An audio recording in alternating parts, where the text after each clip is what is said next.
Olá, meus amigos do Estúdio Quinto Elemento. Estamos mais uma vez aqui com uma entrevista sensacional com o deputado licenciado Eduardo Bolsonaro e com os meus queridos amigos de sempre, Arthur Machado e Herbert Passos Neto, que estão aqui para nos acompanhar. Boa noite a todos.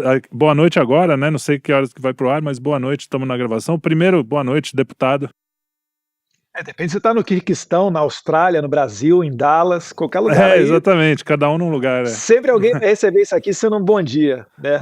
Mas satisfação falar com vocês aqui do Quinto Elemento. Tenho certeza que vai ser um bate-papo bem interessante, ainda mais devido aí aos últimos acontecimentos, Bolsonaro depondo perante ao Moraes, etc. Vamos embora. Muito bem. Arthur, como é que tá? Tudo bem por aí? Tudo bem. Aqui, 1h30 da manhã. Não, 1h30 não, agora 2, né? 2 da manhã. Uma alegria para falar com o Eduardo. Vale a pena. Então, e o Herbert lá em Santos? Rave do Quinto Elemento. Isso aí. Herbert lá em Santos aqui. Tudo bem? Isso, tô em Santos, aqui são 10 horas da noite. Fala, Eduardo, tudo bem? Fala, Arthur, Felipe. Bom estar falando com vocês. É isso aí, estamos num programa internacional, tá cada um num canto. É isso aí. E, minha gente, hoje foi um dia emocionante, porque teve depoimento do Bolsonaro, teve o julgamento continua aí, e a gente tá aqui. Eu vou começar com uma pergunta sobre isso e depois a gente vai comentar também as coisas que passaram, as coisas que estão por vir. É verdade que o Alexandre vai ser vice-presidente do Bolsonaro? É isso mesmo? Confere. Essa foi uma piadinha, né? Isso daí é do jeitão do meu pai, é o tiozão do churrasco. Não tem jeito. Isso daí é bom que pelo menos demonstra que ele não estava nervoso. E assim como foi aquele lance lá do popcorn and ice cream seller, que inicialmente as pessoas entendem que é uma piada, isso faz a voz dele chegar longe também, né? E eu acho que o recado que ele deu em meio a essa piada, né, nas entrelinhas, é que ele vai ser o candidato em 2026, né? O absurdo ali seria ter o Alexandre como vice, que qualquer pessoa que tem 2 neurônios consegue entender, né? Basta você não ser uma juíza textuda do Brasil, que você vai conseguir compreender que foi uma piada e não condenar o cara a 8 anos de cadeia, né? Mas eu acho que ele passou essa mensagem. E no mais, ele, enfim, não estava nervoso, não gaguejou, né? Porque tem alguns sinais que você dá quando você está muito nervoso, né? Por exemplo, o Cid, ele estava extremamente nervoso. Eu até entendo que a situação do Cid ela é uma situação complicada, porque ele já está sofrendo uma ameaça direto, inclusive em uma das filhas, para cima de uma das filhas dele, e ele já deu 11 depoimentos para o Moraes, né? Ele sabe que o Moraes já prendeu ele, mais de uma oportunidade, então isso muda um pouco, mas o Cid, ele a todo momento gaguejava, você vê que quando a mão fica suando, o cara passa a mão ou esconde ela aqui embaixo da perna. Tudo isso aí são indícios, né? Eu aprendi um pouco disso aí na técnica de interrogatório, quando eu passei por alguma das cadeiras lá da formação da Polícia Federal.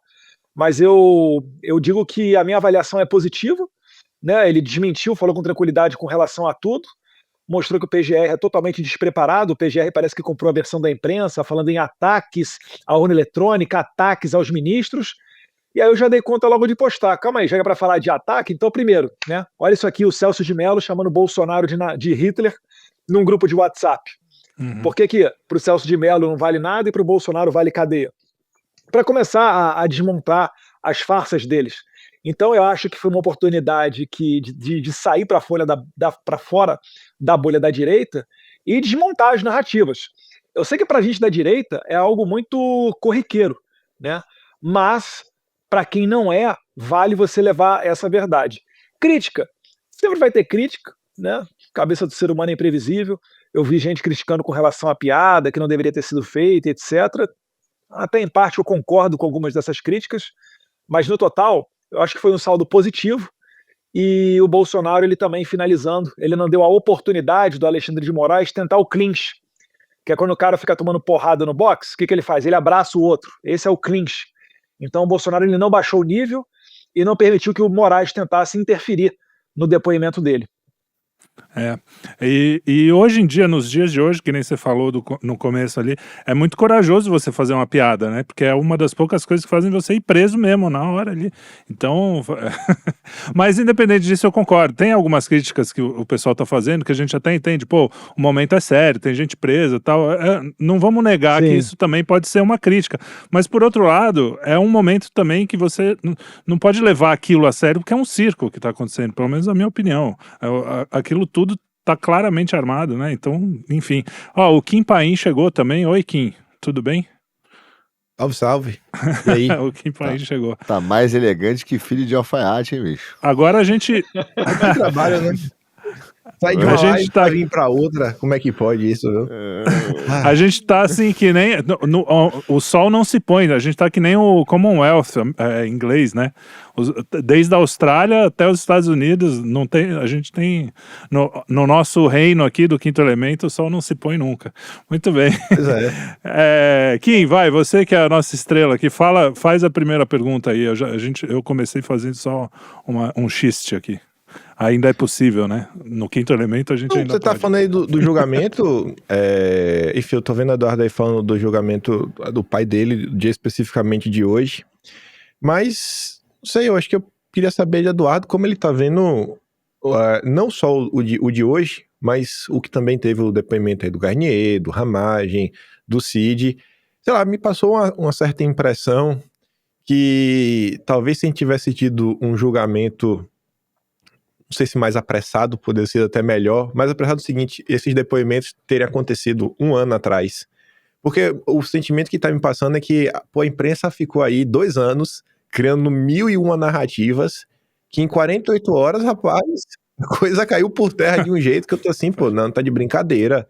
Tá de brincadeira, assim, tanta coisa absurda que tá sendo aí pontuada, tantos pontos em abertos da questão do Cid. Cid, e aí, tu sabia da Copa 2022? Não, só vim sabendo da Copa 2022 pela imprensa. Uai, então por que tu falou que o Braga Neto sabia desse plano? Não sei. O Cid não sabe de nada. Tá igual o João Grilo, né? Não sei, só sei que foi assim.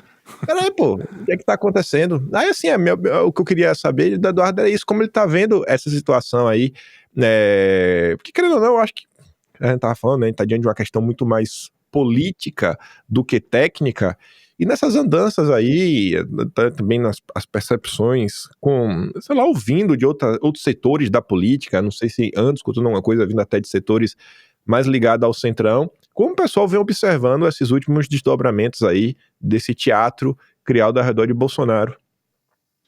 Eu acho mais uma vez, é a oportunidade de você conseguir desmascarar tudo isso. Para nós não é novidade, que a gente já acompanha, a gente vê não só o Quinto Elemento, mas também as transmissões ao vivo do Kim, essas contradições do Cid. Hoje teve mais um capítulo ridículo, que foi o PGR perguntando quando encontraram a tal minuta na casa do Bolsonaro. O Bolsonaro falou, vocês que colocaram isso no inquérito, imprimiram o inquérito, né? O advogado tirou cópia, ou até o estagiário, né?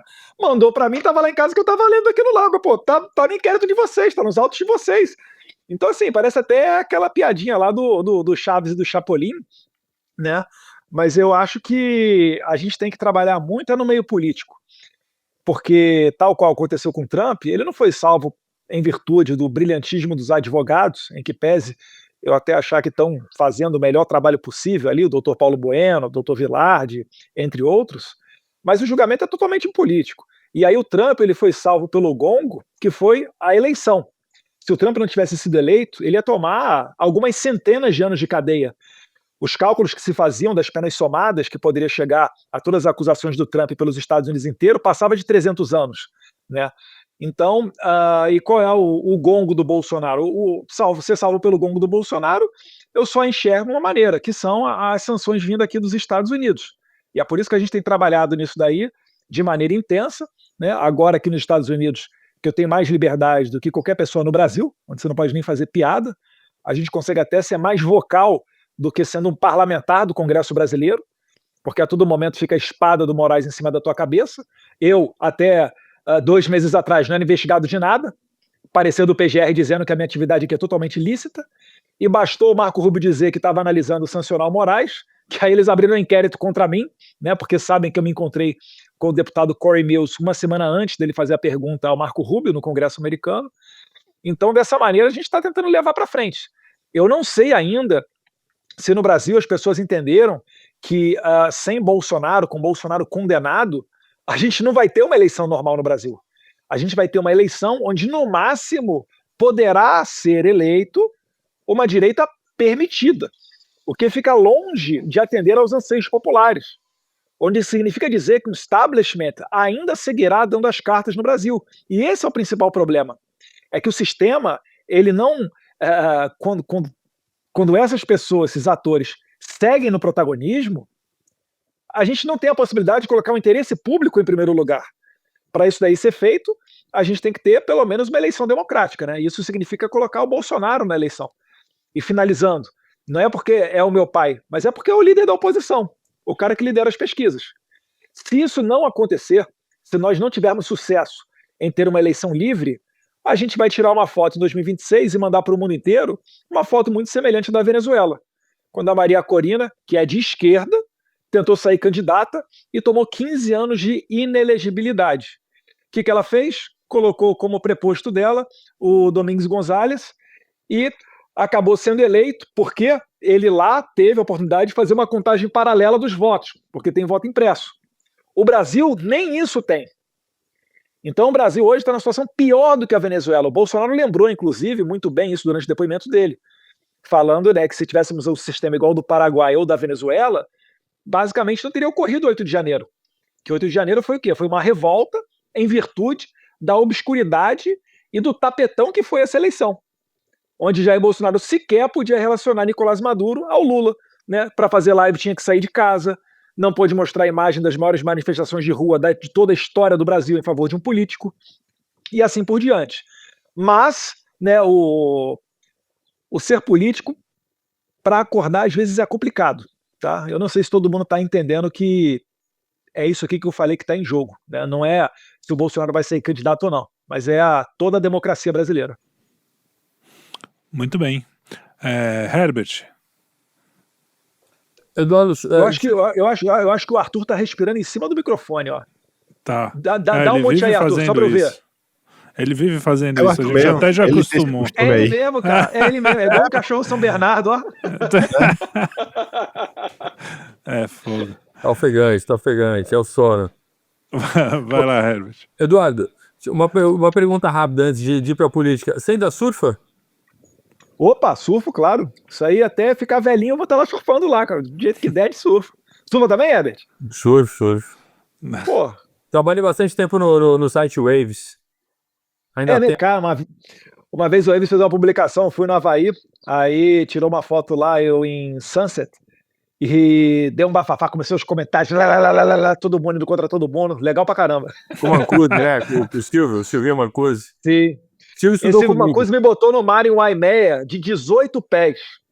Caramba. Eu fiquei mais aterrorizado aí do que sei lá o quê, não passava nem Wi-Fi. Eu ficava do canal, aí eu olhava a série entrando e com mais de 20 pés fecha a Bahia. Então um pouquinho a mais, a onda ela ia quebrar na minha cabeça. Eu no canal, aí tava o Silvio Mancuso e Ozzy, vem pra cá, tá tranquilo, pro meio do crowd, né, onde a onda quebra. Eu falei, vou nada, eu vou ficar pagando mico aqui de Howley mesmo, aqui no canal, e depois de umas séries eu saía na remada. Eu vou ficar lá nada, tá louco? 18 pés pra quem não tá acostumado com a medida, vai dar aí 6, 8 metros de onda, né? 6, 8 metros de onda. Vai dar uma casinha de 3 andares. Vai dar um negócio grande. Legal, bacana, bom saber. O surf é sensacional. Ainda eu continuo com uma relação boa com o pessoal lá do Apes, fiz a previsão lá das ondas. Agora, falando da parte mais complicada, né? Do outro tipo de surf, dessa onda que a gente tá hoje. Cara, se o Bolsonaro não pudesse ser candidato, né? Você falou, a gente vai ter uma eleição aqui como se fosse Venezuela, uma foto estranha. Mas você não considera a possibilidade de você ser candidato? Eu tava até agora conversando com o Rafael Nogueira. Eu falei, Rafael, vou ter que entrar aqui na gravação, a gente vai fazer entrevista com o Eduardo. Ele falou, boa entrevista com o meu presidente. E eu falei, você considera mesmo essa possibilidade? Como que você vê isso? Herbert, é uma pequena possibilidade, por quê? Mas tem a possibilidade. Eu toparia esse desafio, tá? Inclusive já tive algumas conversas com meu pai nesse sentido, e ele nunca me desautorizou. Inclusive, meu nome deve vir em pesquisas futuras, né, do Paraná.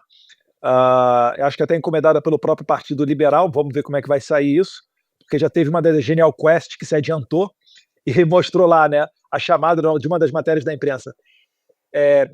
Todos ganham de Lula, exceto Eduardo. Então, assim, a Michelle, o Tarcísio, o Ratinho, o Zema, todo mundo, menos Eduardo. Aí eu falei, para quem sabe ter leitura de cenário, vi que isso daí é algo positivo para mim, né? Mas, enfim, mas por que eu acho que é difícil? Porque para eu sair candidato, o sistema não pode me derrubar.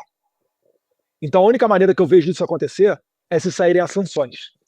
Saindo as sanções e eu podendo me candidatar, significa que Jair Bolsonaro não está preso. Consegue compreender que uma coisa vai puxando a outra? Então, na minha visão, o cenário que eu coloco é de Moraes sancionado, os outros ministros da corte acalmando ele, e a gente tendo uma possibilidade do Jair Bolsonaro sair candidato em 2026. Ele mesmo passou por um processo de amadurecimento muito forte quando sentou na cadeira da presidência, etc. Eu acho que ele conseguiria ter muito mais até inteligência emocional, melhoria da comunicação, parar com aqueles quebra-queixos todo dia saindo para ir para o trabalho. Enfim, muita coisa que ele percebeu, que ele percebe agora, né, que ele saiu da presidência, que estavam erradas, né, foram condutas que ele mesmo faz uma avaliação, uma reflexão, e coloca a mão na cabeça para dizer que ele mudaria no futuro. O Trump é a mesma coisa. O Trump falou isso nem um mês antes da eleição, numa entrevista para o Tucker Carlson, que ele fica lá mais de uma hora com o Tucker, e ele chega a falar isso, né, dizendo que no primeiro mandato ele não estava preparado, mas que agora ele estaria. Vejam só, né, ele com 73 anos de idade, presidente da maior potência econômica e militar do mundo, dizendo que não estava preparado. Enquanto que no Brasil, quantos querem ser, né, candidatos a presidente? Mas, enfim, então, Moraes sancionado significa dizer que há uma chance grande do Bolsonaro sair candidato, e essa chance, né, acaba me dando a tranquilidade e o conforto de retornar para o Brasil sem que eu seja mais uma vítima do regime ditatorial brasileiro. E aí eu poderia me candidatar ao Senado. Esse, para mim, seria o cenário ideal. Mas, se os caminhos da vida, porque nem sempre o que a gente planeja a gente consegue alcançar, né, nos levarem a momentos a caminhos diferentes, e ele me apoiar, certamente eu sairia candidato, sim. Pegando o gancho no que a Beth falou, passando na frente aí de Arthur de novo. O Arthur, coitado, tá só no banco. O que a Beth falou tá conectado, e é curioso, porque eu saí de uma live agora que eu fui chamado para bater um papo no canal Brasil Grande. E é um canal nacionalista, eles levam até o biólogo Henrique também, tem um posicionamento mais à esquerda. E a gente estava falando sobre convergência e tudo mais, e aí durante a live eles queriam ouvir a minha opinião do que eu estava achando das movimentações de direita, e eles pontuaram aquele discurso que você fez do domingo anterior, chegaram a dar play durante a live. O biólogo Henrique até fala, pô, adorei. E aí eu vejo que a crítica desse pessoal, e aí como o Herbert falou de surfismo, é que eles pontuam meio nessas situações, falam, pô, fica parecendo que é um discurso meio surfista, sabe? É porque é como se esse discurso tá ganhando destaque, e não só no Brasil, né, no mundo todo, assim, uma guinada mais nacionalista, aí o que eu vejo pelas direitas, e eles me perguntavam sobre isso. Aí eu passei para ele a minha visão, que eu falei, cara, eu acho que a direita ela vem mudando, vem amadurecendo muito, eu acho que tem uma visão, até aquilo que a gente comenta, né, então vocês têm a visão errada, a visão enviesada, vocês nunca param para realmente tentar entender o que a direita defende e tudo mais. E aí o questionamento que eles queriam saber, ele falou, cara, até que ponto é verdadeiro, né, essa não seria uma nova roupagem, mas sim um olhar para o Brasil com outros olhos, porque a grande crítica deles, do que eles chamam, o que eles classificam como liberalismo, porque aí rótulo é aquela coisa que cada um vê de uma forma, mas a forma como eles colocam é aquela crítica do entreguismo, do cara que vem para entregar tudo para os setores financeiros, para aqueles setores que a direita às vezes chama de globalista, chama de metacapitalista, aquela agenda maluca às vezes de privatização, fala, cara, até onde esses caras estão dispostos a ir, sabe? Qual caminho o bolsonarismo pretende trilhar para os próximos anos? Aí, como o Web tá falando de surfista e tudo mais, aí tá falando até você na possibilidade, mas eu estendo não só a você, mas como você tá vendo essa situação, até porque você tá do lado do seu pai, você conversa com o Jair também. Eu até falei pros caras, eu falei, eu acho que vocês não conhecem o próprio Bolsonaro, Se você vê a história de Bolsonaro, sempre foi a história de um cara que, desde vereador, desde da carreira militar, enxergava o Brasil enquanto Brasil, sempre teve essas preocupações, sempre foi do Jair.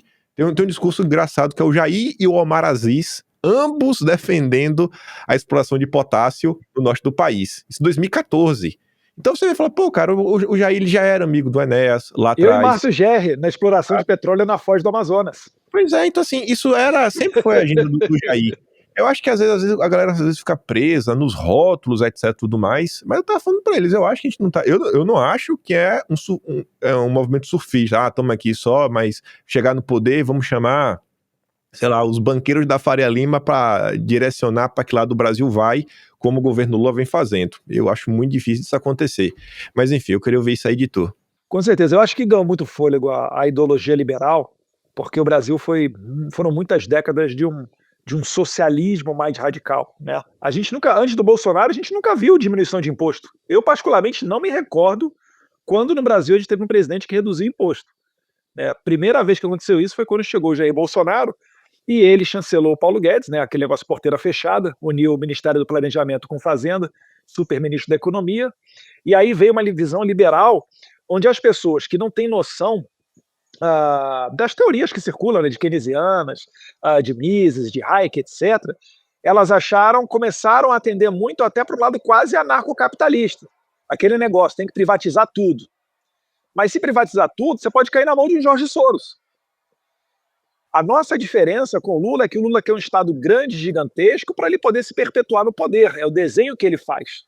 Agora, o nosso lado, a gente não quer um Estado gigantesco, igual o Lula prega, a gente quer algo menor, mas não a inexistência do Estado. Então, o que é importante no nosso discurso? É a gente ter uma intelectualidade para construir um projeto de país onde seja definido o que é o Estado mínimo. Né? O próprio Milton Friedman tem um vídeo dele em que ele fala o seguinte: olha, o Estado serve para regulamentar a propriedade privada. E aí ele começa a citar como exemplo o seguinte: todo mundo sabe, quando eu coloco uma cerca em volta da minha casa, que essa daqui é a minha casa, é meu território, tá? É minha propriedade, isso daí é fácil de dizer. Mas e um avião que passa aqui na minha cabeça, aqui em cima, a quantos metros para cima eu posso exigir o meu direito de propriedade? Será que eu posso exigir desse avião que acabou de passar aqui por cima da minha cabeça um pedágio dele? Ou será que isso já foge da minha propriedade? Então esses são os debates que eu acredito que tem que ser aprofundados na direita e virar aquela primeira página de euforia que ocorreu em 2018 com a eleição do Bolsonaro, quando ele foi eleito sem nenhuma estrutura embaixo dele. Porque se você for analisar, todos os partidos têm um projeto de nação, PCdoB, PT, etc., muito em virtude da fundação dos seus partidos.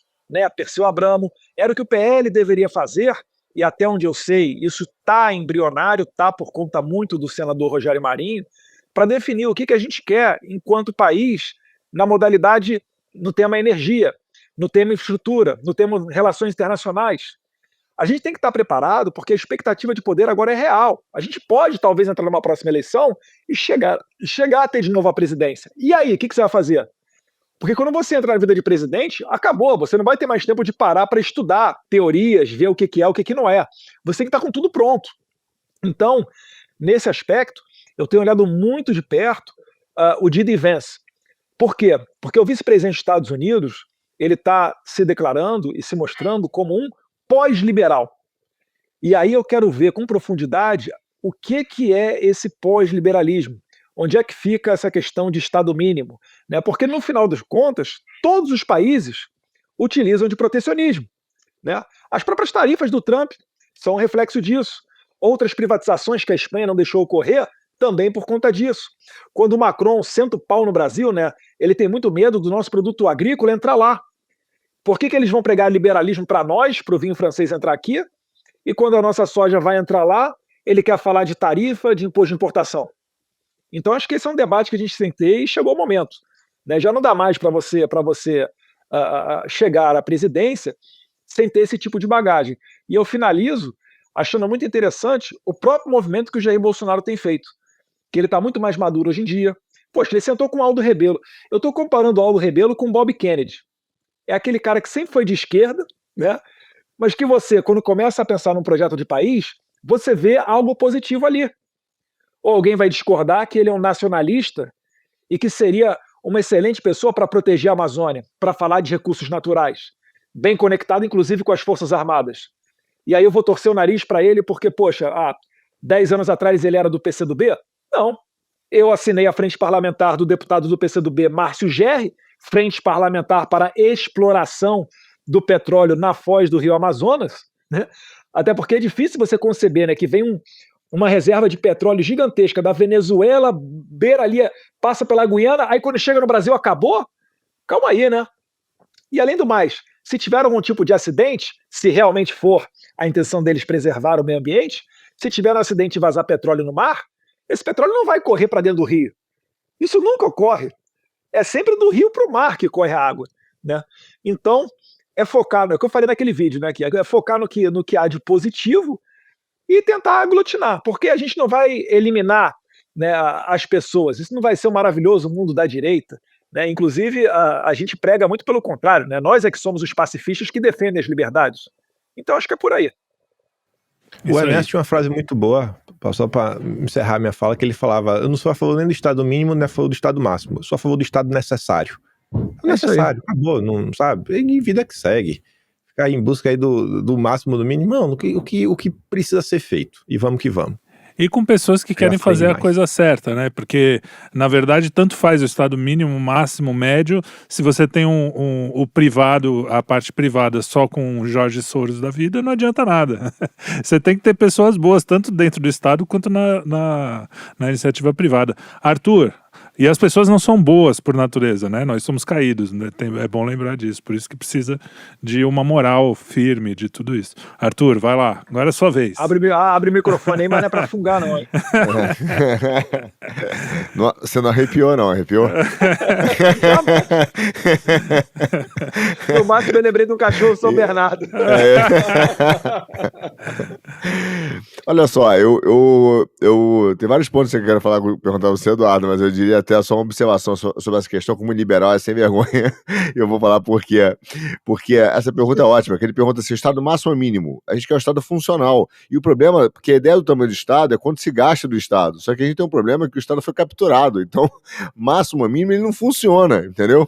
Então, o nosso problema é ter um Estado hoje funcional que pertença ao povo e não a esses burocratas, tecnocratas que tomaram o Estado.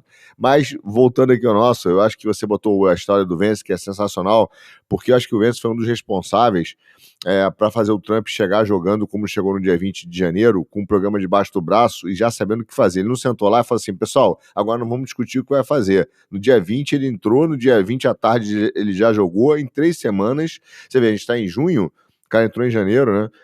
Um pouco menos aí de 5 meses, parece que o cara está 3 anos dentro do governo, de tanta coisa que o Trump está fazendo. Não tem uma bola fora do Vence, tá? Exato. Não tem uma bola fora dele, é só gol, discussão lá em Berlim, poxa, bancou certinho o Zelensky dentro da Casa Branca, pediu respeito, se comportou como tal.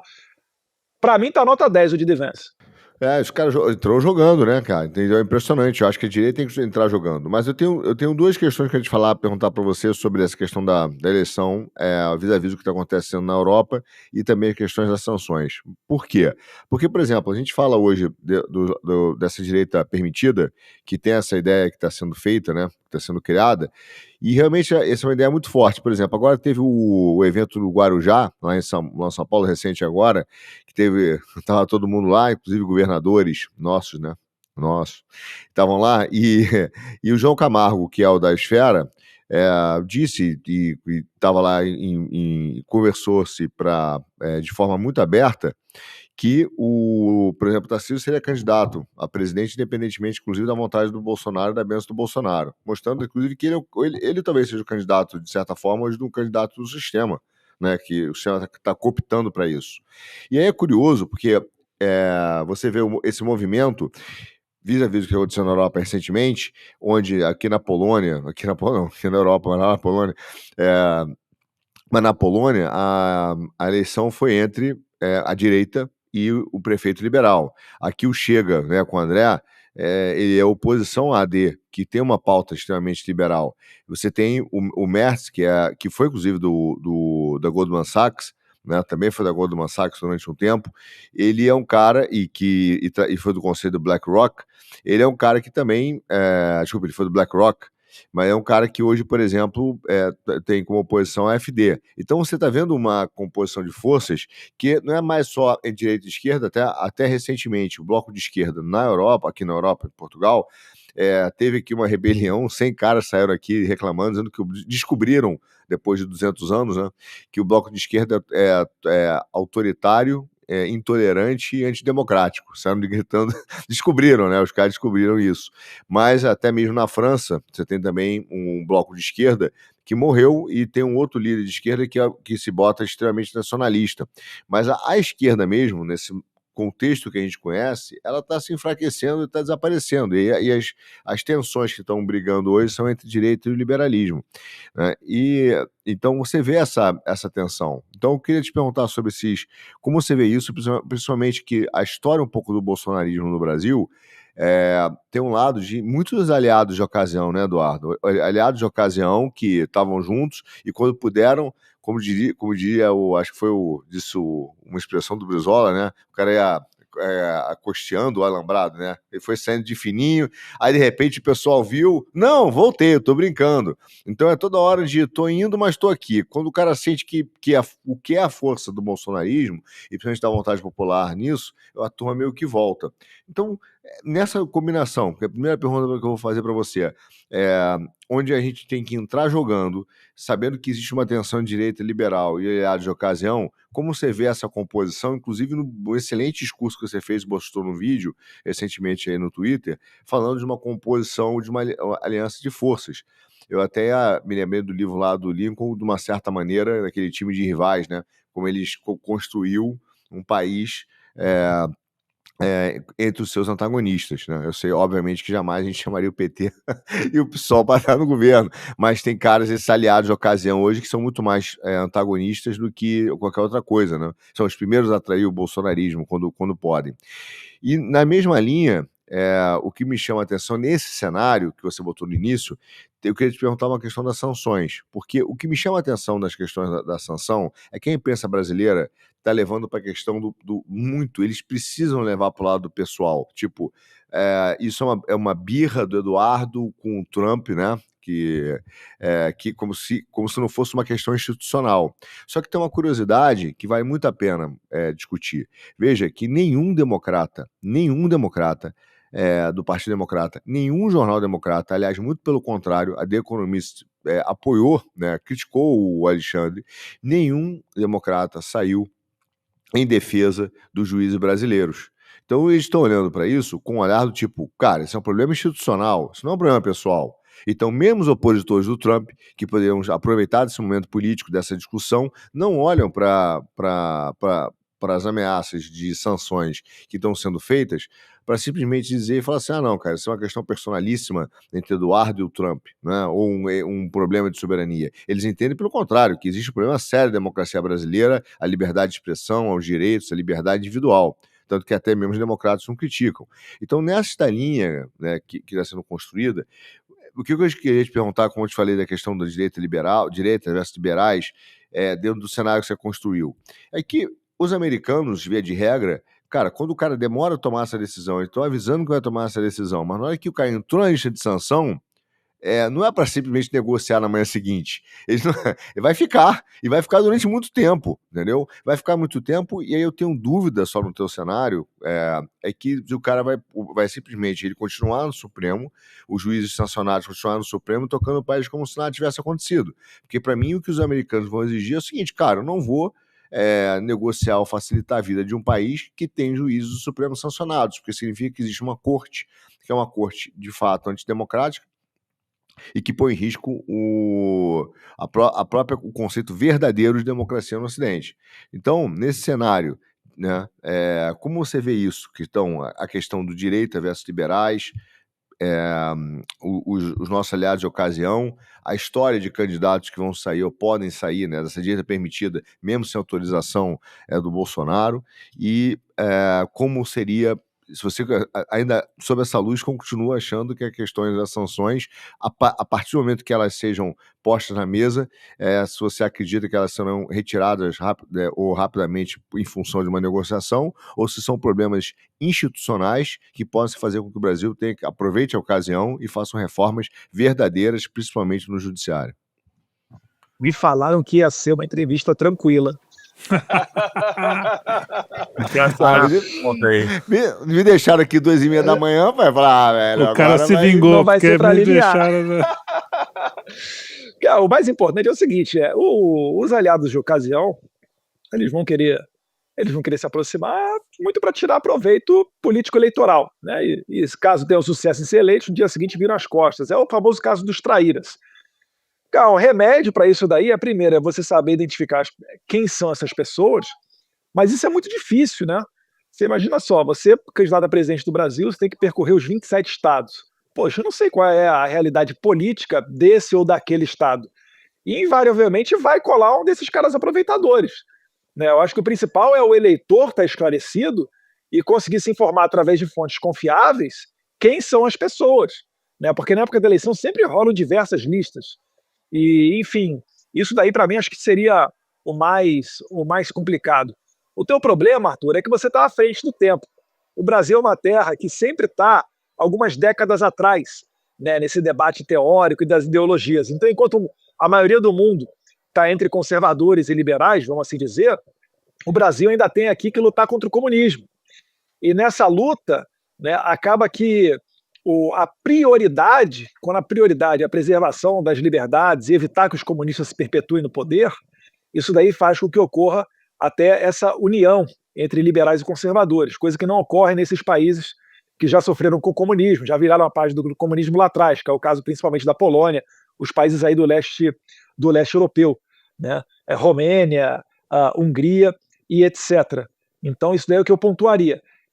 Eu sei que quando a gente evoluir enquanto país e não houver mais quem dê ouvidos a esse pessoal radical da esquerda, né, a gente vai naturalmente, né, entrar ali em discussões mais aprofundadas com o pessoal liberal. Mas no momento, como o pêndulo está muito para o lado dos comunistas, muito para o lado do socialista, né, imposto alto, etc., acaba que o discurso contra esse pessoal é muito semelhante, né, na parte econômica dos liberais e dos conservadores. E é por isso que eu falo, à medida que nós tivermos um amadurecimento de um projeto de país, etc., você vai começar a perceber que nós não somos anarcocapitalistas, né, que nós defendemos um Estado mínimo, mas falta a nós definir isso daí, inclusive com a ajuda de outras pessoas, né? Não sou eu sozinho que vou dizer o que é ou o que não é.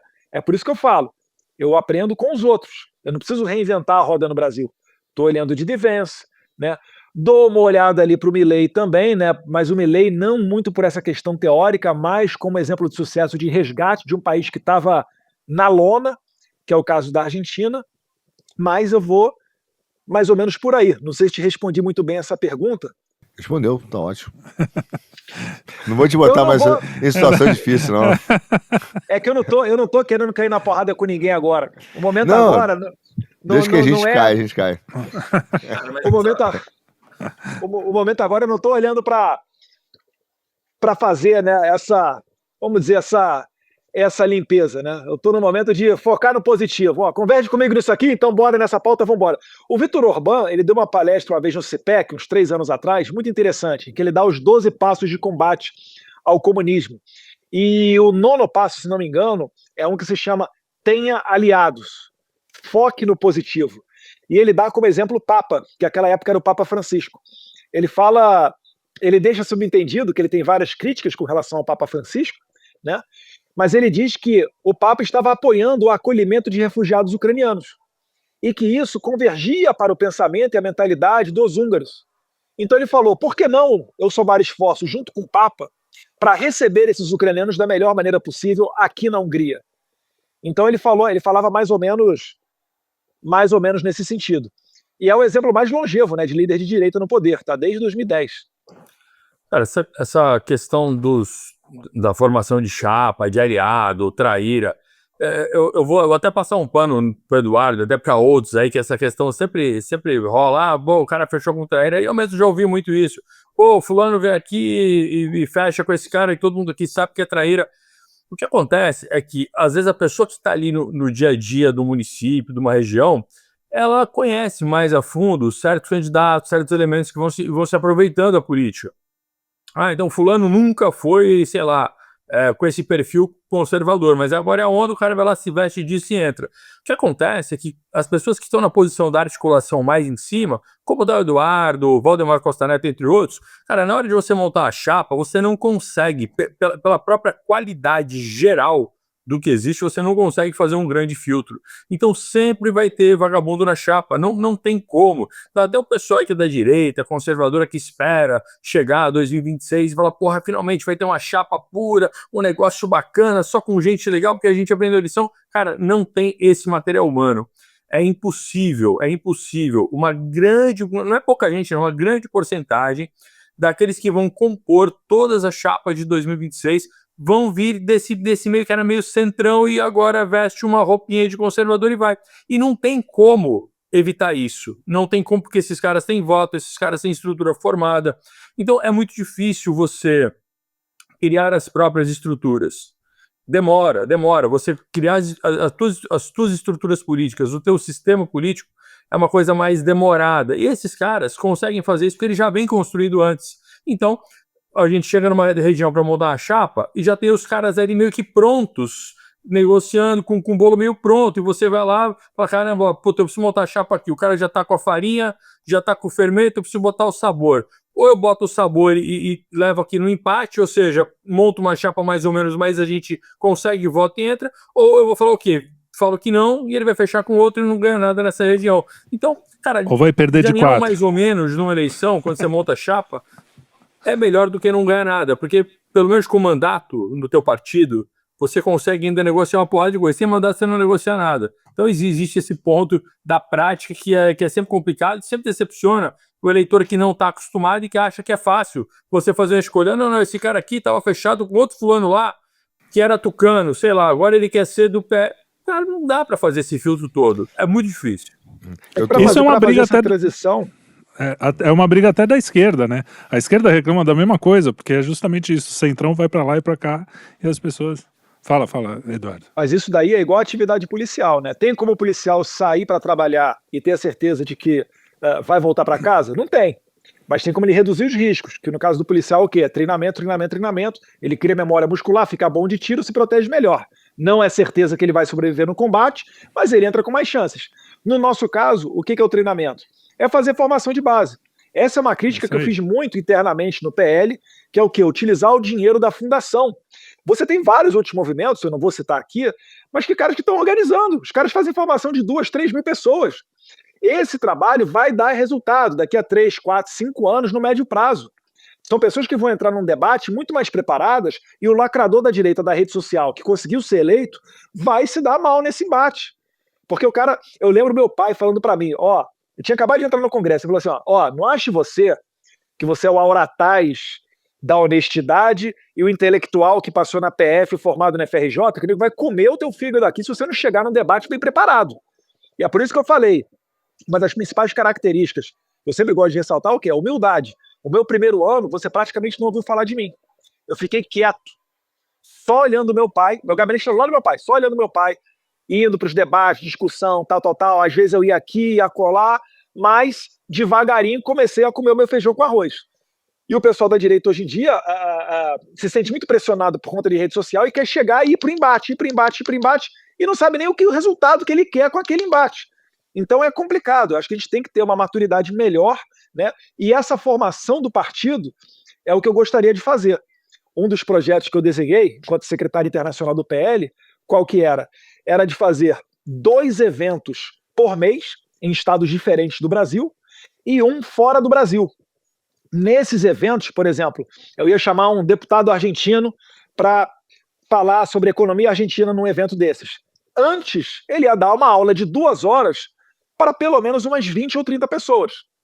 Essas pessoas nos acompanhariam, né, o Estado bancaria a ida dela nesses estados, e aqueles que tivessem assiduidade comprovada, ao final do ano, iam comigo conhecer, sei lá, a Casa Rosada lá na Argentina, ó, a gente ia dar um pulo no, sei lá, no parlamento da Hungria, ia no Congresso americano, sei lá, enfim. Mas uma maneira de você qualificar essas pessoas e deixar elas preparadas para entrar nesse campo de combate. Porque aqui nos Estados Unidos não tem isso do cara, bombei na rede social, vou sair candidato. Como é que é? Aqui o cara tem que ficar 5 anos, comprovar que ele frequenta a igreja, intercâmbio, qual o college que ele cursou, etc. Ou seja, ele faz parte de uma comunidade conservadora. E aí, para o cara ser um traíra e virar as costas para isso tudo, ele não está apenas tomando uma decisão que compete à esfera política que ele trabalha. Ele está dizendo não para todos os ambientes que ele frequenta. O futebol, a igreja, o lazer, a escola, etc. Então, aqui nos Estados Unidos, reduz muito essa questão do caroneiro, que no final das contas é um aventureiro ali que conseguiu algum sucesso. Ou seja, fazer tipo política Marçal, né? Do começo. Né? Isso aí. O pessoal se emociona fácil, né? Pois é, né? Cadê o Marçal agora para abrir a boca? Nos últimos dias tivemos aí pelo menos duas grandes questões judiciais com 2 pessoas diferentes que apoiaram o Marçal abertamente e o Marçal nem apareceu para dar um salve, né, para ambos. Então, boa sorte aí. Para ensinar uma técnica de programação neurolinguística para passar a tristeza. Não ele tá fazendo live com o Boulos. Tá fazendo live com o Boulos. Vai vir a 21ª onda aí. Pô, deixa eu perguntar um negócio sobre as sanções, que a gente... essa coisa da união política aqui no Brasil, mas você está fazendo esse trabalho aí nos Estados Unidos, que nem você falou no começo, esse trabalho de bastidor mesmo, né, de conversar com os políticos aí, de fazer, e muitas vezes aqui o pessoal não vê, né, porque é bastidor, afinal de contas, e aí o pessoal fala, tá passeando lá, e aí muita gente tem falado que assim, não, essa coisa das sanções aí é interesse das Big Techs, porque elas é que estão interessadas em fazer isso, que é engraçado, né, porque esse negócio vem de muito tempo e as Big Techs muitas vezes até se beneficiaram dessa censura e dessa, né, e agora estão tendo problema, mas na verdade o trabalho que a gente quer que você faça, que você parece estar fazendo, é justamente falar assim, não, mas é uma questão da liberdade de expressão, porque a Big Tech não está querendo liberdade de expressão, a gente viu isso na pandemia, eles querem o poder dele. Você acha que essa narrativa de que as Big Tech sozinhas estão pressionando e você só está aí passeando, como é que você responde a essa narrativa deles? Eu dei sorte por conta da arrogância deles, né? A arrogância deles nunca enxergou que eu estava fazendo alguma coisa produtiva aqui nos Estados Unidos. Então era o bananinha, era o covarde, era o fujão, pô, deixa esse moleque lá, filho do presidente, e tal. Fritador eles de hambúrguer. Acordaram depois eles acordaram depois que o Rubio falou que estava analisando e tinha grandes chances de sancionar o Alexandre de Moraes. Aí é que eles começaram a correr atrás do prejuízo. E como foi pouco tempo, eles não conseguiram, né, definir uma estratégia de narrativa. Então, se você ligasse na Globo News, estava a Catanhede falando lá, não, ele é insignificante, tal. Por outro lado, estava o PGR abrindo um inquérito contra mim. Eu falei, calma aí, cara, ou eu sou insignificante e não faço nada, ou eu sou um risco à democracia e o PGR está abrindo um inquérito para me dar 12 anos de cadeia, que é o que eles estão pedindo lá, que eu fui envolvido agora acusado do crime de abolição violenta do Estado Democrático de Direito. Eu estou entrando nesse inquérito do golpe aí agora. Se der mole, eu vou entrar no processo. Núcleo 7, 8, 9 ou 10, sei lá. Vamos ver o que o Deus do Olimpo vai decidir. Então eles acabaram batendo cabeça nessa narrativa, e uma das que veio é essa questão das Big Techs. Né? Só que faz muito tempo que a gente não ouve o maior expoente das Big Techs é o Elon Musk, né?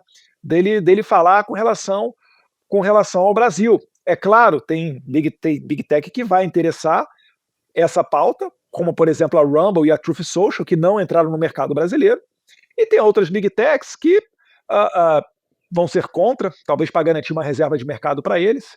Então não vejo um consenso entre as Big Techs, mas eu tenho certeza que eles estão muito preocupados porque a coisa está indo longe demais. Né? O julgamento do artigo 19 do Marco Civil da Internet, a gente viu lá o CEO do Google dizendo que está preocupado, né, talvez até com a possibilidade de encerrar algumas operações no Brasil, porque vai ficar muito difícil de poder controlar o discurso de todo mundo. E vão começar a tomar multas, e, enfim, isso daí vai ser igual o Citibank quando começou a tomar ação trabalhista, teve que fechar as portas no Brasil. Então, existe uma preocupação, com certeza vai ter Big Tech que vai apoiar, que não vai apoiar, mas eu posso te falar, não colou.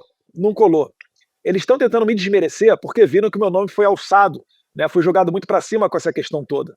Eles não se deram conta no começo que se surgir uma pessoa capaz de dar uma sancionada no Moraes, dar uma punição no Moraes, essa pessoa já vai ser amada pelo público, né? Uma prova disso é o jeito como o Bolsonaro chega aí pelos estados e Moraes não anda, não consegue sair de casa sem segurança e indo para evento controlado. Então, eu acho que é mais ou menos por aí. E a gente tem uma expectativa de que essa sanção saia. Quando ela vai sair, a gente não sabe, né? A rotina da Casa Branca é algo muito instável, né? A gente sabe que a todo momento isso muda, mas, como diz até o Paulo Figueiredo, né?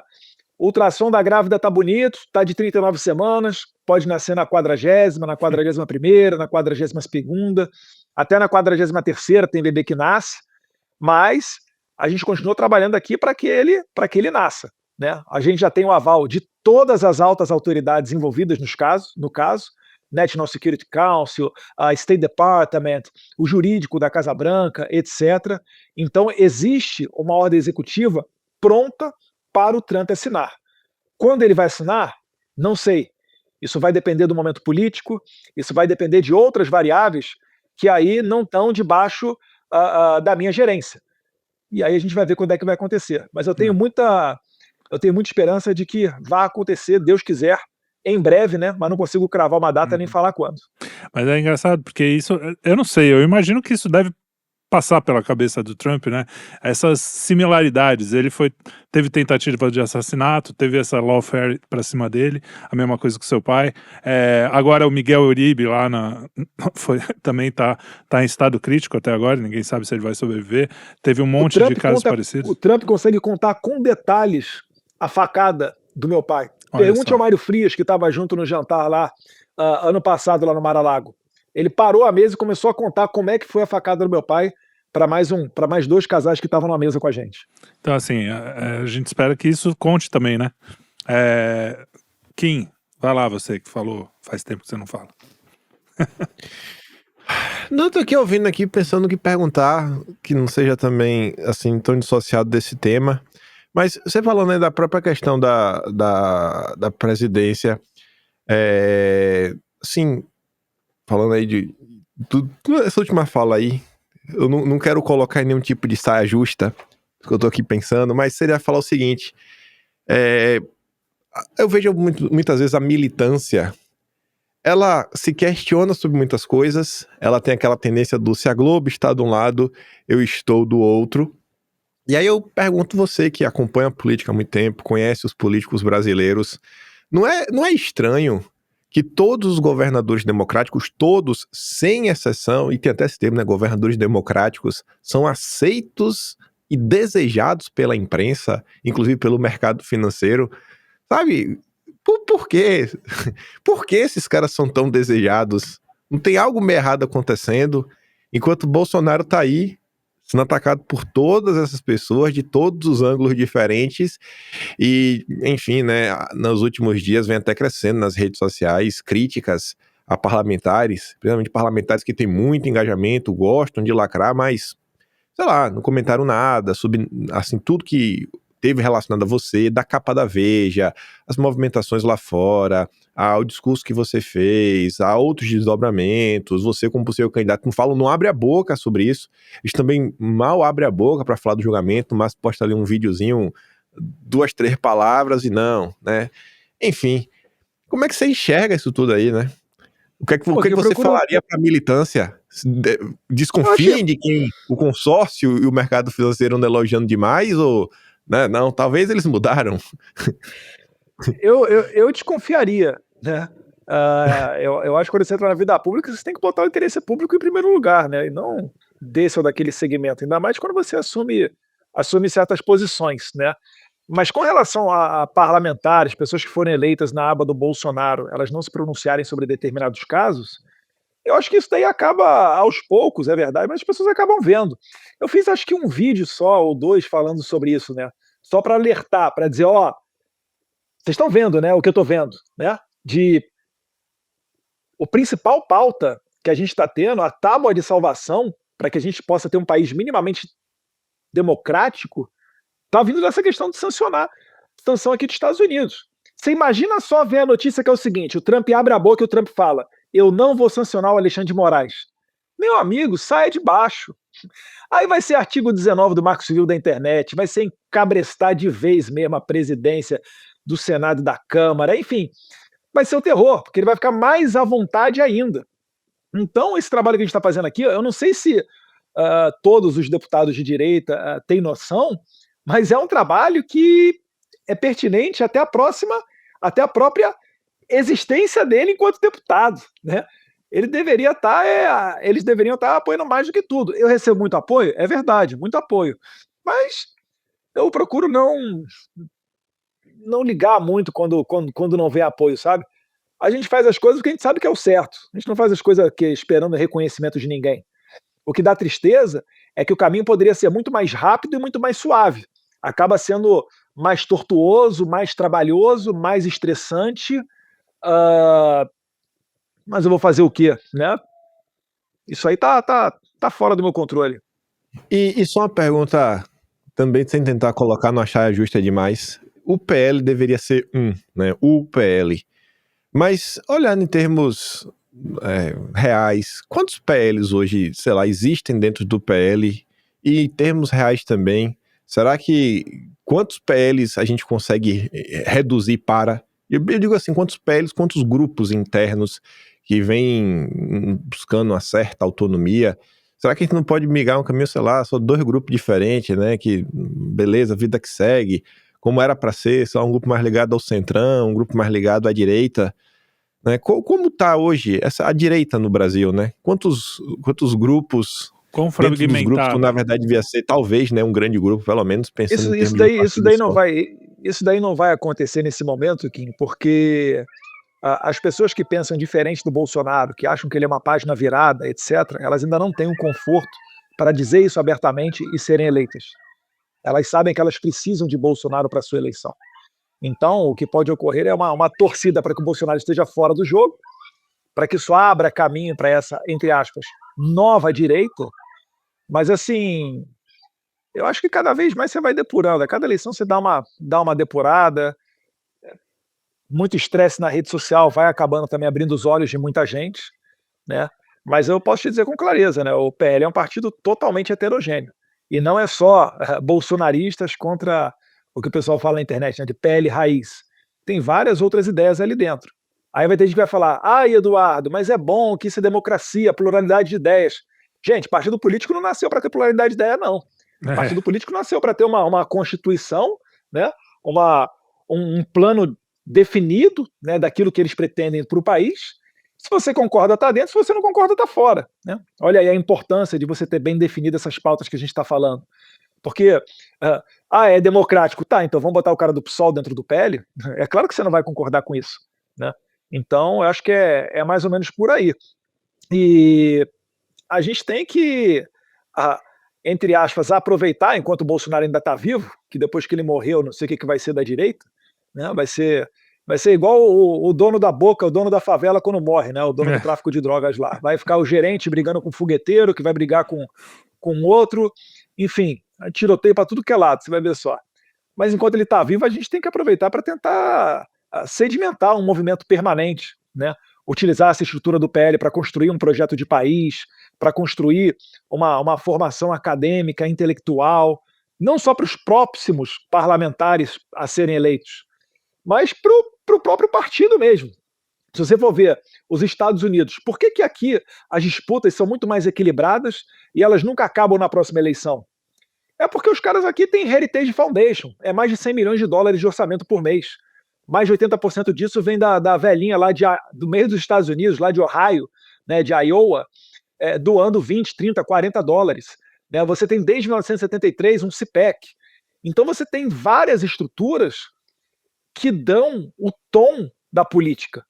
Quando o cara vai para a guerra do Iraque, vira combatente, perde uma perna ou se aposenta por qualquer motivo, ele volta, ele entra numa Heritage Foundation, no Leadership Institute, e vai fazer o Plano Nacional de Defesa do país. E depois um Trump eleito, esse papel vai chegar na mesa dele para ele tomar decisões relacionadas aos Estados Unidos com base naquilo. Aquilo ali vai ser enviado para todos os prefeitos dos Estados Unidos para saber o seguinte: olha, aqui eu já sei, né, que eu tenho que ter uma guarda municipal, que é assim, que é assado, uma relação com a PM que é assim, que é assado. Eu já sei o que é homeschooling. Eu vou tentar implementar aqui um voucher para a pessoa poder receber um dinheiro e saber onde é que ela vai decidir, onde é que ela vai querer matricular o filho dela, se é numa escola judaica, se é numa escola de ateus, se é numa escola assim, se é perto de casa, se não é. Então eu acho que é tudo isso que a gente está falando. Eu vejo poucas pessoas debatendo isso, né? Acho que o Quinto Elemento é um dos poucos programas que a gente vê do YouTube que você realmente debate isso. A maioria das vezes que eu sou convidado para ir num podcast é para falar só dos temas recentes, né? Jair Bolsonaro. É importante? É, com certeza é. Mas eu estou querendo dizer o seguinte: quando você construir um país, você tem que estar muito além disso, né? E isso daí é até a minha bronca com o PL. Eu acho que o PL está saindo bem com os eventos que está fazendo agora de comunicação e seminários, mas dá para aproveitar muito mais isso. É investir dinheiro fora da época da eleição. É acabar com aquele pensamento de que, vamos economizar o máximo possível, quando chegar na eleição a gente despeja dinheiro porque é isso que elege deputado. Não. Né? O que vai eleger uma boa bancada e vai ser muito preventivo para parar arestas é essa formação. Então, pegando esse gancho, Eduardo, esse investimento, às vezes o que eu percebo olhando em volta, eu sinto falta às vezes de ver o discurso da direita se concretizar na prática da vida do dia a dia do cidadão no município. Já faz tempo que eu comento isso com o Kim, com o pessoal aqui, que a gente vê no dia a dia. Eu, pelo menos, eu fui criado num sistema de política regional, municipal. E a gente sempre vê que, no final das contas, o voto do vereador, por mais que o cara possa ter uma preferência, eu sou mais conservador, sou mais liberal, sou mais de esquerda, mais de direita, no final das contas, o que define o voto de vereador e prefeito é muito mais uma questão prática, ligada ali ao que está rolando no município. A ideologia, ela fica para depois. Eu já trabalhei com parlamentares de esquerda, de centro, e a gente vê que quando você tá lá dentro, você nem escuta falar de ideologia. Os caras estão trabalhando e falando, caramba, eu preciso agradar aquele grupinho ali, porque ali vai ter uns votos. Ali eu preciso fazer aquilo para aquela população, porque dali vai render mais tantos votos. E a ideologia não rola essa discussão na prática do dia a dia.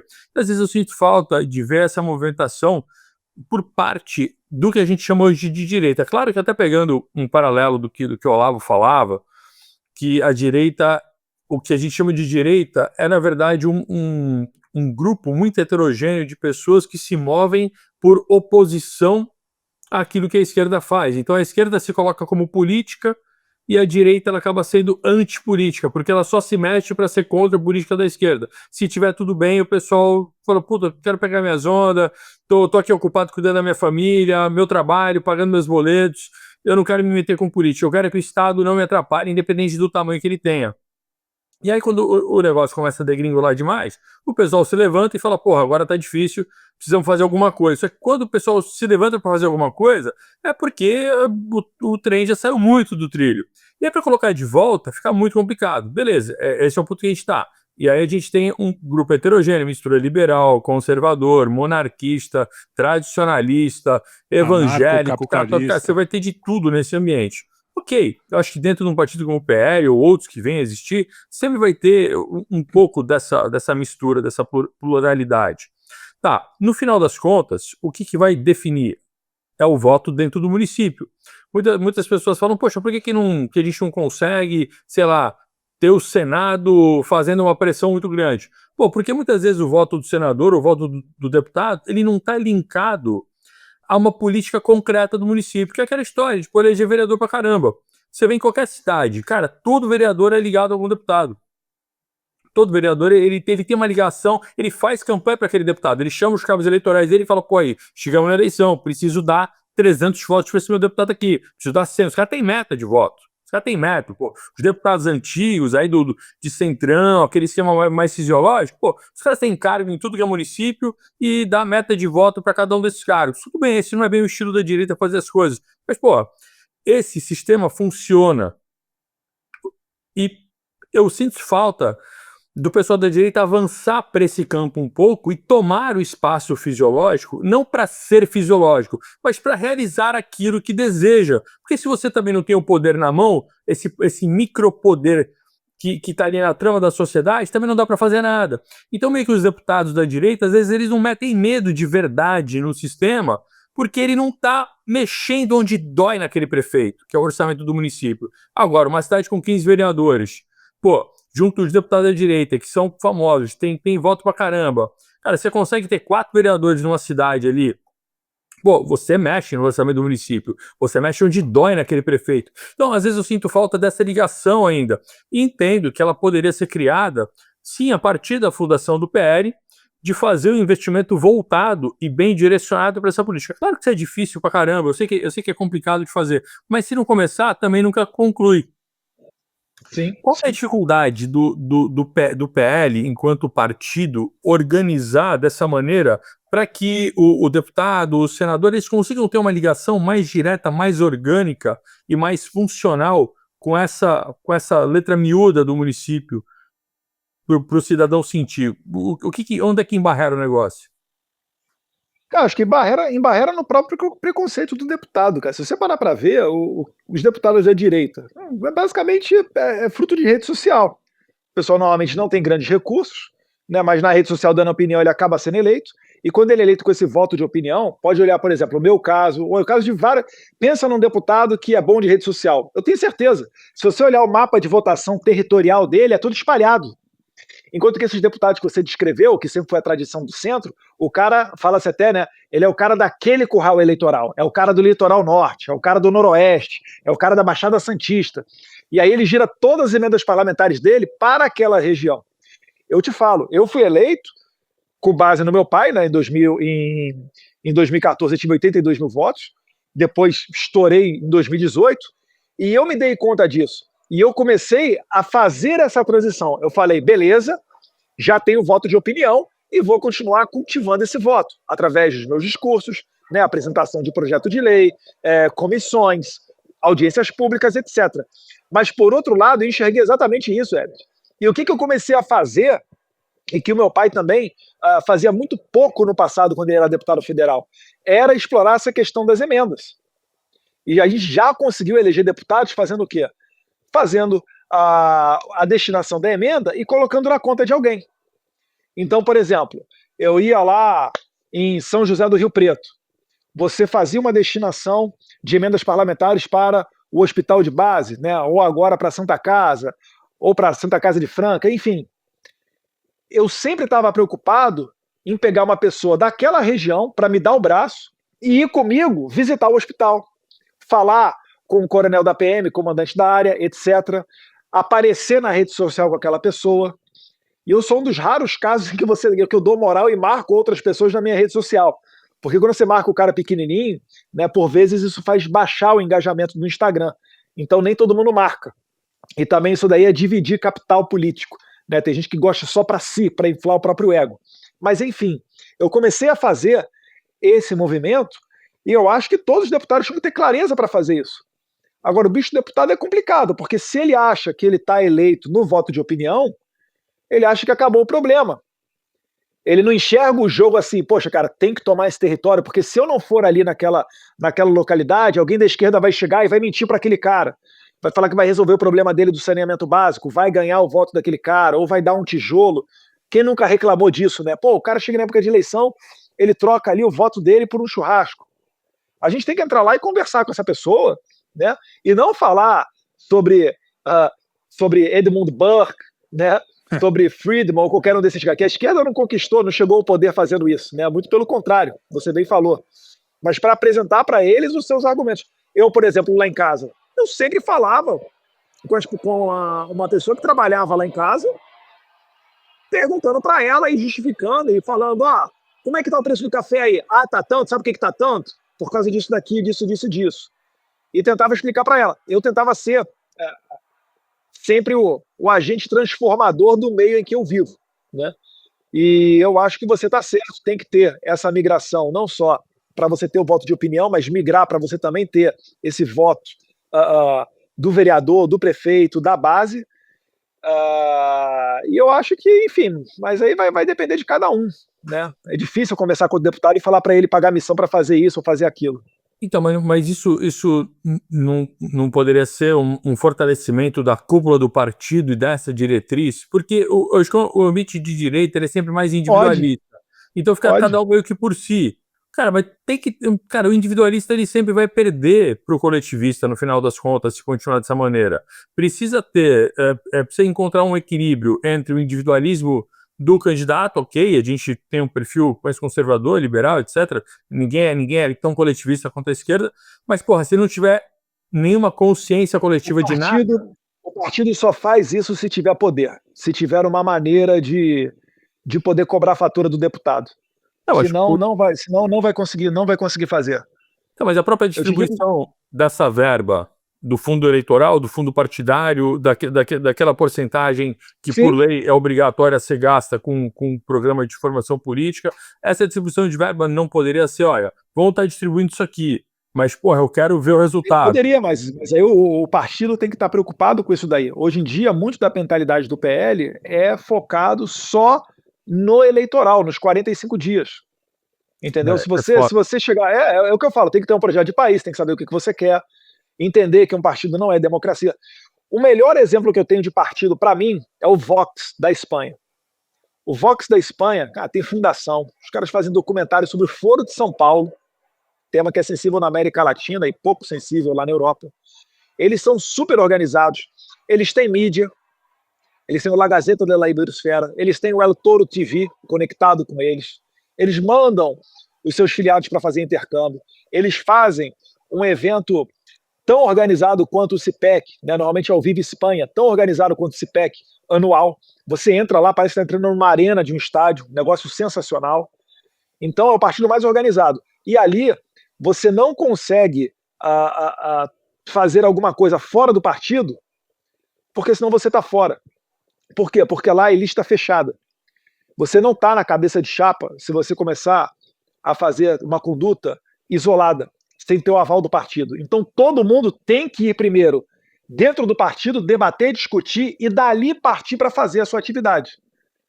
E enquanto que no Brasil, de uma maneira geral, isso daí não é necessário. O poder que o presidente vai ter de um partido, ou um líder, melhor dizendo, vai ser de conseguir tirar você das comissões. Pode até fazer isso. Mas como é que eu vou te falar? Eu acho que primeiro a gente tem que amadurecer politicamente antes de dar tamanho poder para, ou mais poder ainda, né, aos caciques para fazer isso. Mas se o partido tiver uma mentalidade, uma definição e uma clareza daquilo que ele quer para o país, ele vai poder chegar e melhorar esse teu ponto aí que você está levantando. E como, só para fechar essa série aqui, essa pergunta, e como pode se alcançar essa clareza? O que falta? Tem um caminho? A gente está muito preocupado com a eleição e não dá tempo de parar para pensar? O que falta para a gente chegar lá? Você vê uma forma de alcançar isso? O Rogério Marília é secretário-geral do partido. Até onde eu sei, ele estava fazendo algumas consultorias nessas diversas áreas para montar um projeto de país. É o que eu estava querendo fazer também, começando a caminhar, fazendo reuniões com deputados estaduais, uma vez a cada 2 meses mais ou menos em Brasília, e pegando deles sugestões da área de segurança pública, que tem muitos que são oriundos da Força Policial, né? Outros da área de educação, para começar a rascunhar e fazer isso. Mas eu não tive tempo nem cabeça para conseguir focar 100% nesse projeto. É o que eu falo, falta mão. A gente precisava de um intelectual dentro do partido com dinheiro para poder contratar consultorias, poder rodar o país se for o caso, ter um staff embaixo dele.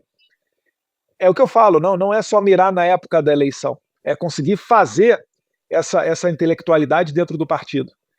E aí você vai conseguir esclarecer essas ideias e vai ter um rumo melhor. As cabeças pensantes têm que começar a perder o nojinho da política, né? Porque é isso que acontece. Eu mesmo já fui um que tive um certo... não temos o que fazer. O Herbert me ajudou muito a sair dessa mentalidade. Porque realmente, até o Daily Wire aí nos Estados Unidos, o Michael Knowles fala muito disso. A direita parece que tem medo de ter poder, né? Ter poder é feio, faz mal. Mas a gente tem que ter o poder para fazer uma coisa boa. A gente quer fazer o bem, né? Teoricamente. Sim. Então... Só tem medo de se sujar. Exatamente. Eu sempre falo, porra, Se você pode trabalhar no chiqueiro, você não precisa comer lavagem só porque trabalha no chiqueiro, porra. Arthur, quer fazer a saideira pra gente, já tá tarde aí pra você, pra nós nem tanto, mas também já passamos bastante tempo aqui. Tô firme, cara, 3h15 da manhã, tamo firme e forte, Adelante. Fungando igual um São Bernardo.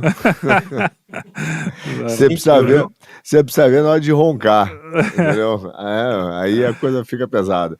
Eu queria perguntar para o Eduardo uma questão, voltando um pouquinho às sanções, principalmente a percepção delas no Brasil. Porque é curioso que a gente tem uma atividade de empresários, né, grande no Brasil, mas o mercado, por exemplo, o mercado financeiro, ele é considerado eficiente, precificar essas coisas, né? Precifica, antecipa, ele tenta mostrar uma inteligência. E esse é um assunto que, por acaso, me parece que o mercado não toca, né? Não tenho visto. Então, não tenho visto o Bradesco falar, Itaú falar, o André Esteves falar. É que negócio que está tudo bem, mas eles vão ser os principais caras que vão acabar operacionalizando isso. Então, assim, como é que você vê, caso aconteça as sanções, o efeito, o desdobramento disso no Brasil, em várias camadas, como é que você está vendo isso, e a reação ou a apatia, ou a bulia, sei lá, da Faria Lima, que simplesmente finge que não precifica o que não está vendo esse movimento acontecer. Eu não sei se você tem falado com alguns bancos, tem empresário falando com você, tem gente que discute com você, tem cara que procura, empresário que procura para discutir o Brasil, para ver tem tido essa relação, essa procura de empresários, ou está todo mundo ali na torcida, na moita, com medo do inominável? Não, tem essa procura sim, né? Muita gente está bem preocupada em montar a posição, né, para não ser pego de surpresa, imaginando cenários futuros, né? Mas também tem gente que se preocupa com o Brasil também, tá, Arthur? Né? Não é todo mundo no mesmo saco que só tá afiando os dentes para morder, abocanhar a sua parte do lucro, não. Mas eu acho que é lamentável, mas é inevitável que, vindo as sanções, o mundo inteiro vai ficar sabendo. Até porque o Alexandre de Moraes tem tudo para ser o exemplo, né, tomar a punição exemplar para que nenhum outro juiz estrangeiro se aventure a fazer como o Moraes está fazendo, né, mandar de prisão contra cidadão americano por conta de post que ele fez a partir do solo americano, né? E isso vai mandar um recado para o mundo inteiro, mais acentuado com essa postura aí dessa administração Lula, né? Está pagando missão até para o Itamaraty me investigar aqui. Saiu uma notinha no jornal falando, né, que o Itamaraty não se presta mais a fazer isso. Isso ocorreu em outros tempos, né? Deixaram subentendido que era nos tempos da ditadura e etc. Mas que não é papel de Itamaraty ver quais são os passos de um deputado federal no exterior, porra. Os caras não são polícia. E estão certos, né, nesse sentido. Mas o Lula, comprando a briga do Moraes, ele está dragando o Brasil para esse ringue aí das sanções. Eu não vejo o Trump sancionando o Brasil inteiro por conta do Alexandre de Moraes. A gente sempre trabalha para sanções individuais, mas é inegável que isso aí manda um recado para o mundo inteiro, para dizer pelo menos, olha só, os juízes desse país aqui realmente é uma república de banana. Olha só o que os caras estão fazendo, né? E não deram conta de solucionar internamente no Brasil o problema. Você acha que está um local seguro ou um local inseguro para você botar o seu dinheirinho? É claro que isso daí vai gerar insegurança jurídica. Isso daí vai afastar investimento. Agora, não é nenhuma novidade para o Brasil, né? Vocês podem falar até melhor do que eu. A recorde de fuga, né, de saída de remessas de dinheiros do Brasil para o exterior. Todo mundo está fazendo. Inclusive, esse pessoal do mercado financeiro faz isso, né? São sofisticados para fazer isso, porque sabe que aqui no Brasil não compensa muitas das vezes você investir em determinado negócio, né? Então, acho que é mais ou menos por aí. Mas é um remédio amargo, mas necessário. Pior é o Brasil não tomar esse remédio, né, ocorrer uma consolidação do poder do Moraes e o grupo dele, e aí sim a gente vira uma Venezuela para valer. E aí, para curar desse câncer, aí vai ser muito mais complicado. Olha aí a Venezuela como é que tá. Quem é que vai dar uma solução para a Venezuela? Complicadíssimo. O que eu estou querendo é que o Brasil tome remédios antes da gente chegar nesse estágio da Venezuela, porque não está faltando muita coisa, não. Eduardo, só para pegar uns ganchos aqui na questão das sanções e terminar minha pergunta aqui, e a questão porque o Rubio, quando ele foi, inclusive no Congresso, ele falou da questão da energia lá do Paraguai, etc., né, do excedente de Itaipu, mas também tem alertado sobre a questão de você ter organizações terroristas do Hamas na região da Tríplice Fronteira, né, ali na América Latina. E, obviamente, isso passa pelo PCC e também pelo Comando Vermelho, que eu acho que, mais do que claro, que nós já viramos um narco-estado agora, né, com essa tomada, principalmente nesse governo aqui, deixou o tráfico tomar o nível federal. Então, minha pergunta, assim, você tem falado com o Rubio, com o Wenzel, com a turma que você fala lá, com os secretários, sobre o crescimento do PCC como organização criminosa e, evidentemente, terrorista no Brasil?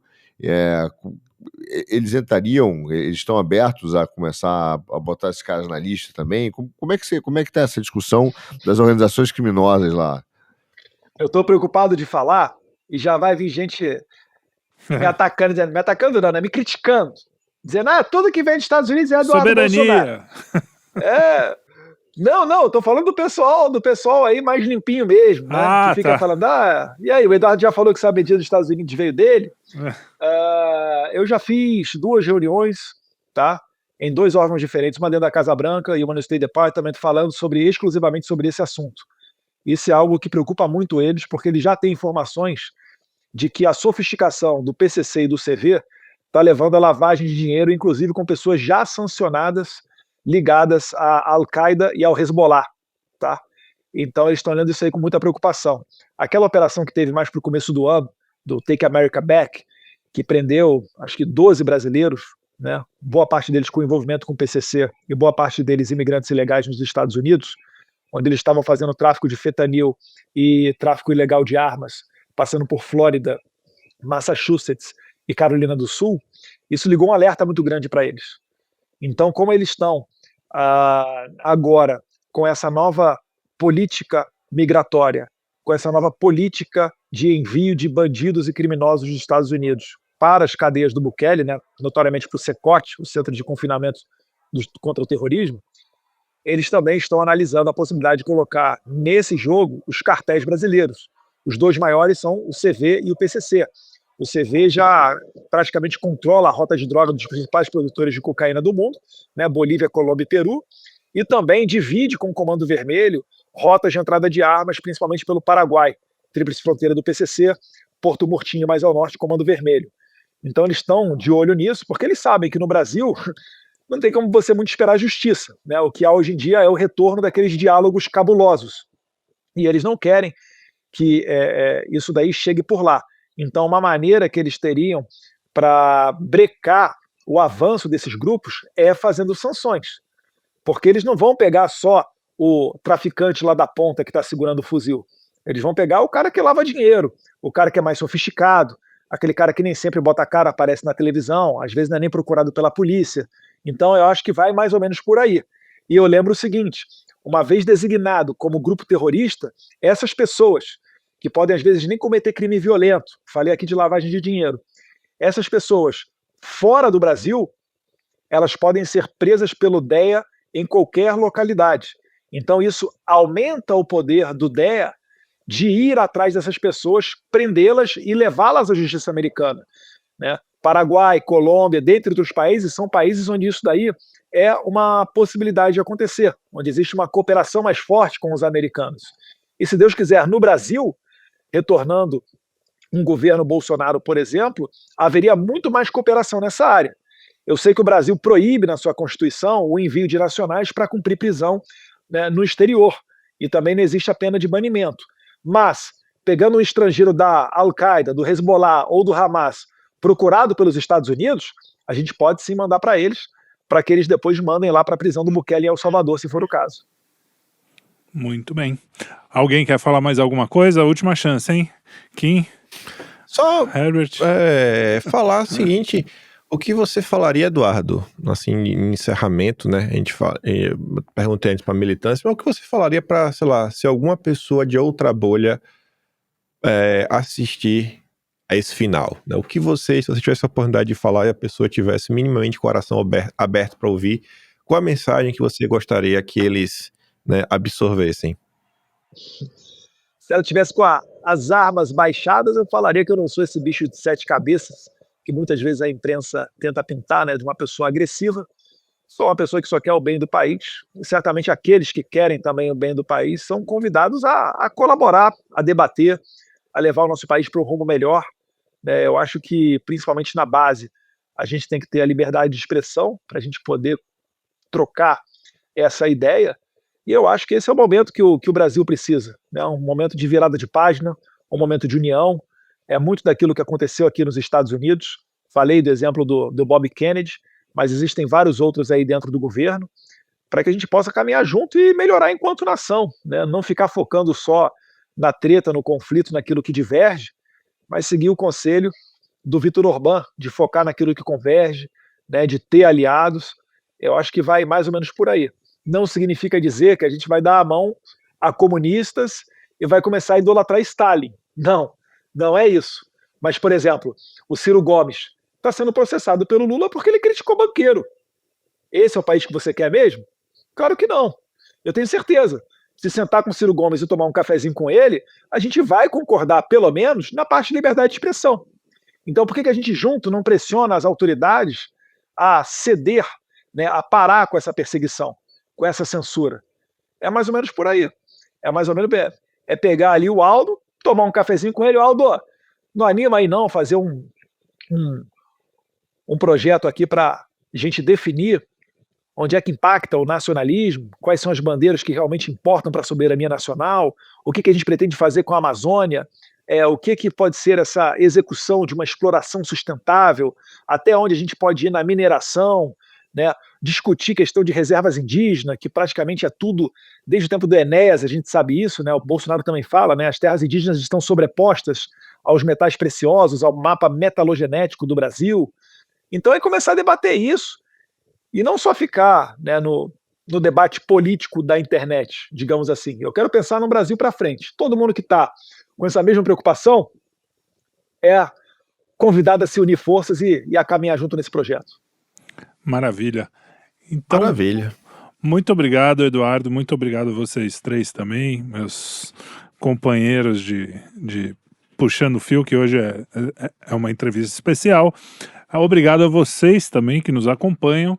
Aqui a gente sempre também tem o diálogo aberto, vocês podem comentar, xingar, falar bem, o que vocês quiserem, compartilhem, deem like, ouçam os nossos programas. Nós temos programas também muito heterogêneos, assim como a direita. Falamos de cinema, falamos de geoeconomia, a gente fala de cultura e a gente também fala de política do dia a dia, porque são todos assuntos importantes para todos nós, para a gente se formar como pessoas e para ter uma discussão, inclusive como país, essa discussão interna que o Eduardo falou no PL, a gente faz um pouco aqui. Pô, o que é ser brasileiro? Por que tem, parece que às vezes tem dois Brasis, né? O do narcotráfico lá, do funk, e um monte de Brasil legal do Ariano Suassuna, por exemplo, do Machado de Assis, das pessoas que se conversam aqui. Então, do carinha, do cafezinho, seu vizinho, que às vezes até vota no PT, mas não é um cara ruim, que você conhece desde pequeno. Enfim, aquela coisa que a gente precisa começar a discutir, senão a gente vai ser um inferno isso aqui, a gente vai ficar brigando o resto da vida e ninguém quer isso pra vida, a não ser os psicopatas doidos, e aí só eles que vão ganhar. Então é melhor a gente que não quer isso sentar e conversar. Muito obrigado a todos e nos vemos por aqui no canal, nos canais, inclusive Instagram também, todos os canais do Estúdio Quinto Elemento. Um grande abraço a todos e até já.